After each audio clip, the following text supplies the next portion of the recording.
మన తెలుగు రాష్ట్రాల్లో కాంతార సినిమాని బైకాట్ చేయమని అంటున్నారు. ఎందుకు? మరి ప్రీవియస్ ఈవెంట్ కి ఎన్టీఆర్ వెళ్ళారు కదా, ఆయన మన తెలుగు హీరోనే కదా. వై బాయ్కాట్ కాంతార అంటే కర్ణాటకలో మనం చూసాం, అక్కడక్కడ మన తెలుగు సినిమాలు బైకాట్ చేశారు. థియేటర్ ఇవ్వలేదు, పోస్టర్స్ కూడా తిప్పేశారు. ఏ మూవీకి అలా జరిగింది మామ అంటే మన త్రిబుల్ ఆర్ దగ్గర నుండి హరహర వీరమల్లు దాకా అలానే జరిగింది. కర్ణాటక వాళ్ళు మన టాప్ తెలుగు హీరోస్ సినిమాస్ వస్తే అక్కడ బైకాట్ చేస్తున్నారు. వాళ్ళంతా కిరాతకంగా మన తెలుగు సినిమాల్ని రానివ్వడం లేదు కాబట్టి ఇక్కడ కర్ణాటక సినిమా అయిన కాంతారాని బైకాట్ చేయమని మన తెలుగు ప్రజలు అనుకుంటున్నారు. అది కాకుండా మొన్న జరిగిన ప్రీలీజ్ ఈవెంట్ లో రిషబ్ శెట్టి తెలుగులో మాట్లాడలేదు, ఓన్లీ కర్ణాటకలోనే మాట్లాడాడు. ఆయనకి తెలుగు రాదా అంటే వచ్చు, చాలా ఇంటర్వ్యూలో తెలుగు మాట్లాడాడు, కానీ ఇప్పుడు మాట్లాడలేదు.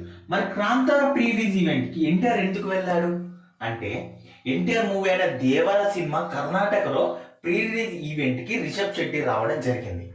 వాళ్ళిద్దరు బెస్ట్ ఫ్రెండ్స్ అని మనకు తెలుసు. అప్పుడు ఎన్టీఆర్ రిషబ్ శెట్టికి నీ సినిమా ప్రీలీజ్ ఈవెంట్ కి తెలుగులో నేను వస్తాను అని మాట ఇచ్చాడు. అందుకే ఎన్టీఆర్ అన్న మాట నిలబెట్టుకోవడం కోసం ప్రీ రిలీజ్ ఈవెంట్ కి వెళ్ళాడు. కర్ణాటకలో మన తెలుగు సినిమాలు ఎందుకు బైకాట్ చేస్తున్నారు అంటే కర్ణాటక ప్రజలు ఏంటంటే మన తెలుగు సినిమాలు అక్కడ కన్నడలోనే ఉండాలి, కన్నడలోనే మాట్లాడాలి, అండ్ టైటిల్స్ కూడా కన్నడలోనే ఉండాలి, డీజే పర్మిషన్ కూడా లేవు అని అక్కడ వాళ్ళైతే లా తెచ్చుకున్నారు.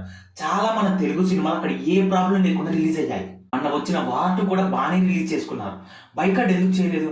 హరహర వీరమల్లు, ఓజీ అలాంటి ట్రిపుల్ ఆర్, గేమ్ చేంజర్ ని ఎందుకు బైకాట్ చేస్తున్నారంటే ఈ మూవీస్ రిలీజ్ అయ్యేటప్పుడు అక్కడ ఫ్యాన్స్ డీజే పెట్టి సంబరాలు చేసుకుంటున్నారు. అలా చేయడం వల్ల అక్కడున్న ప్రజలకి అలాగే వాళ్ళ లాకి ఇబ్బంది అవుతుంది. అందుకే వాళ్ళని బైకాట్ చేస్తున్నారు. డీజేలు పెద్ద పెద్ద సంబరాలు లేకుండా సినిమాని రిలీజ్ చేసుకొని థియేటర్లో ఎంజాయ్ చేయండి అని వాళ్ళు కూడా చెబుతున్నారు. ఇది అర్థం చేసుకోకుండా కొంతమంది బైకాట్ బైకాట్ బైకాట్ అంటున్నారు. ఫస్ట్ అర్థం చేసుకోండి, తెలుసుకోండి, సినిమాకి రెస్పెక్ట్ ఇవ్వండి. ఇంత చెప్పిన తర్వాత కూడా సినిమాని బ్యాన్ చేసాం, సినిమాని బైకాట్ చేసాం, ఇక్కడ రిలీజ్ చేయనేమంటే అది మీ ఇష్టం. మనకు ఒక ఎంటర్టైన్మెంట్ కోసమే మన సినిమా చూసాం. ఏ భాష పరంగా కానీ దేని పరంగా కానీ వివాదాస్పదాల కోసం మన సినిమా అయితే చూడం కాబట్టి మన ఆనందం కోసమే మనం మూవీ చూస్తాం. కానీ మనకు ఒక సామెత ఉంది, ఏంటంటే మన భాషని పూజిద్దాం, పరభాషని గౌరవిద్దాం అని. అది ఇప్పుడు చేయాలి, చేద్దాం. నేనైతే మూవీకి వెళ్తున్నాను.